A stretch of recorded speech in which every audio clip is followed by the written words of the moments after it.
আমরা আবার যাচ্ছি ইলিশ মাছের খোঁজে। সকালবেলা আমরা ইলিশ মাছ পাই নাই, মিশন ফেল হয়েছিল। এখন আমরা আবার দুপুরবেলা আসছি বালাসিঘাটে ইলিশ মাছের খোঁজে। তখন একটা মাত্র ইলিশ পাইছিলাম। এখন চিন্তা ভাবনা আছে যদি ইলিশ মাছ পাই তাহলে সব মিলিয়ে 5-6 কেজি নেওয়ার একটা ইচ্ছা আছে। এখন দেখি ইলিশ মাছ পাই কিনা।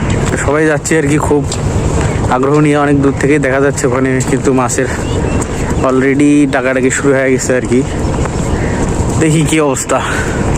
আমরা কিন্তু চলে আসছি এই মাছের যে হাট বলেন বা নদীর পাড়ে ইয়া বলেন, এখানে কিন্তু পর্যাপ্ত পরিমাণে মাছ আছে এবং এখানে মানুষ ডাকের মাধ্যমে এখানে মাছ সংগ্রহ করে থাকে আর কি।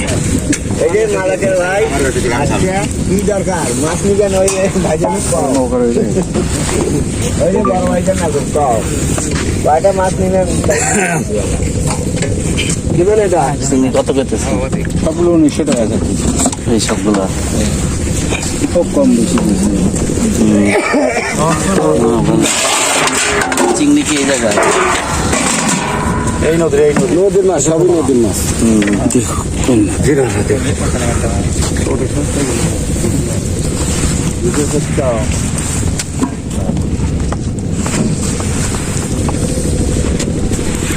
হোয়াটসঅ্যাপে বাসা পাঠা দেন, এগুলি তাড়াতাড়ি রেডি করে আমরা আসতেছি।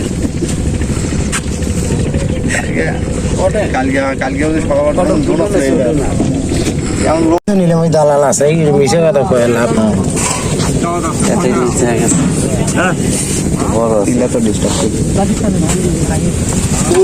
ইলিশের কথা আমি প্রথম সময় টিভি দেখছি, তিস্তা তাই ওটা কি কার্প মাছ না? সিলভার কার্প না? ওই যে সাইডে ওইটা ইলিশ না, ভোলা মাছ। তাই তো তাই যদি এখন 1100 না কিনে 1200 দিয়ে 50 টাকা লস হয় না। 50 লস 1150 দিছে 22 এখন কি